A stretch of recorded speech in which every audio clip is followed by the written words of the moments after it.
ahorita de lo que les voy a hablar es de lo que es el concepto de yo superior. Muchas veces cuando nos dicen el yo superior podemos saber a qué se refiere, pero en realidad es un concepto de ver que todo está dentro de ti, crear un yo inamovible. A veces es muy fácil para nosotros decir, mi mamá tiene la culpa, mi papá tiene la culpa, pero la realidad es que todo viene de aquí, desde nosotros. Entonces cuando creamos una fuerza inamovible dentro de nosotros, todo nuestro entorno va transformando y va cambiando y nos vamos rodeando de otras personas y nos damos cuenta que todo estaba aquí, la solución a todas nuestras cuestiones estaba aquí dentro de nosotros. ¿Sí es fácil? No, claro que no es fácil. El peor demonio al que uno se enfrenta es precisamente el yo. Pero vale la pena, una vez ya descubierto a través del budismo, te das cuenta que todo está dentro de ti, que todo está dentro de ti y toda tu perspectiva de vida cambia. Y empiezas a ver todo lo que tienes, que todo está aquí y que por eso Nam-myoho Renge Kyo vale la pena probarlo, porque todo radica de ahí. No es algo que viene de algo externo, sino es algo que emerge dentro de ti y que te das cuenta que siempre ha estado. Solo es descubrirte. En mi caso, era muy palpable lo que era mi yo inferior, ¿no? Todos los seres humanos tenemos una tendencia. En mi caso, mi tendencia era a la arrogancia. ¿Por qué? Porque leía mucho, porque siempre estaba leyendo un libro y eso me hacía creer que yo tenía la razón en todo.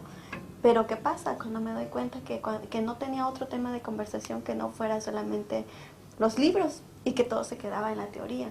Entonces me faltaba como ese estado de vida, de saber conversar con otras personas de diferentes cuestiones. A medida que uno va practicando, que te vas enfocando, que vas haciendo actividades, porque el budismo no es solamente cantar Nam-myoho Renge Kyo, budismo es también practicar lo que es hacer actividades dentro de la organización, convivir con otras personas.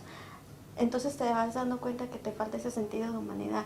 El que te salga dentro de ti, de tu corazón, el decir gracias, es ya como que un gran avance. El sentir el agradecimiento, el comprender que las personas tienen diferentes situaciones también y tomarlas como mías y tratar de ayudarlas en ese aspecto. Un yo superior o un yo inamovible no quiere decir que yo lo sé todo, yo puedo todo, sino es precisamente tener esa humildad y humanidad de saber escuchar a las demás personas, saber entenderlas, saber comprenderlas.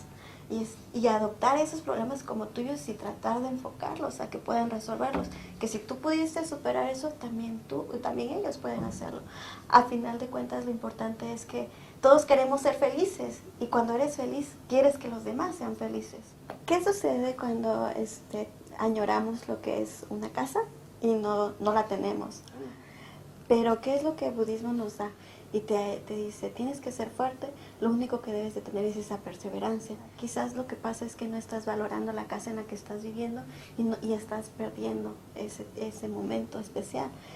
Entonces, un yo inamovible es de que esté dentro de ti, de que no importan las circunstancias externas o cómo te sientas, sino lo importante es lo que en este momento tienes, valorar esas cuestiones que tienes, el valorar que quizás puedas convivir más tiempo con tus papás, con tu mamá, con tus hermanos y realmente decir, sí voy a tener todo eso material o no, o el trabajo ideal, pero lo voy a tener en su momento y cuando me llegue voy a saberlo valorar y voy a saberlo apreciar cada cosa, cada detalle. Somos seres humanos y tendemos a querer algo externo. Entonces lo que debemos hacer es no dejarnos mover, no deprimirnos para eso, sino tener la paciencia que es.